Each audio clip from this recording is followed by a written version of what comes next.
بسم الله الرحمن الرحيم. وأستاذ عبد الفتاح أبو كنون إنجنير جيسي oo maantan igu deeqay seminaarkan Find Your Dream Job. raadi shaqadaada ee aad ku riyoon jirtay. shaqa in la raadiyay wax sahlan maahan, waayo shaqaduba laba qaab midkood unbaa loo raadiyaa.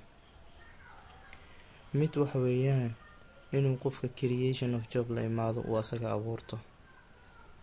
mid kalena wax weeyaan inuu raadiyo oo uu ka raadiyo friends, saaxiibadiisa inuu u tago, qaraabadii inuu u tago, dadka uu garanayo inuu u tago.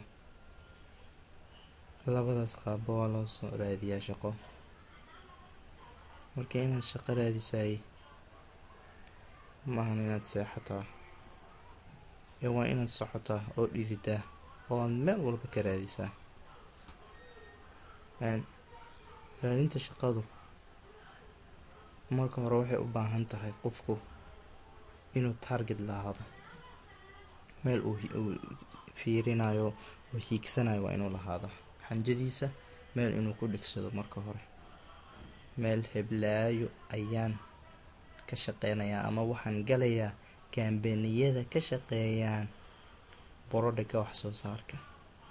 inuu qofka target lahaaday waa muhiim.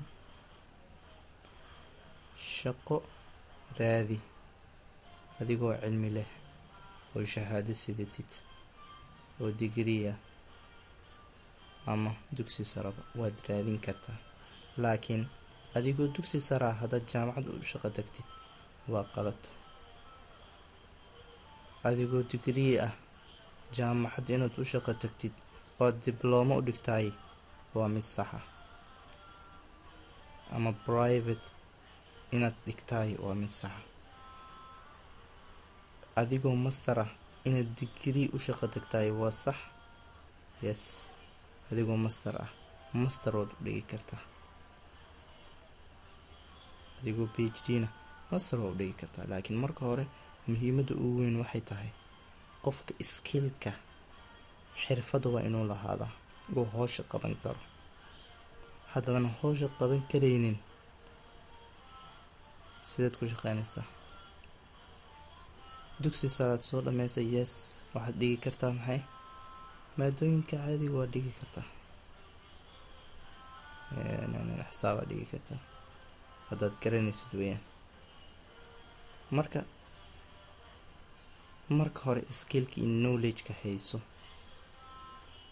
marka labaad diyaarso CV-ga ugu qurxoon ee habka ugu fiican loo diyaariyay. u tag dadka yaqaana cilmiga, ila sameey CV ka dheh, isla sameeya CV qurux badan oo fiican oo lagu shaqastay karo. marka hore sameyso dad laga aqbalo CV-gooda aanan buji ku tagin. lama rabo dad garab lagu geeyo, lama rabo dad waxaa la rabaa wuji aan ku tagin, CV ku tageen shaqo la kaasho in CV ay ku diyaariyaan. cashirka waa sii wadayna insha Allah. Assalaamu calaykum waraxmatullahi wabarakaatuh.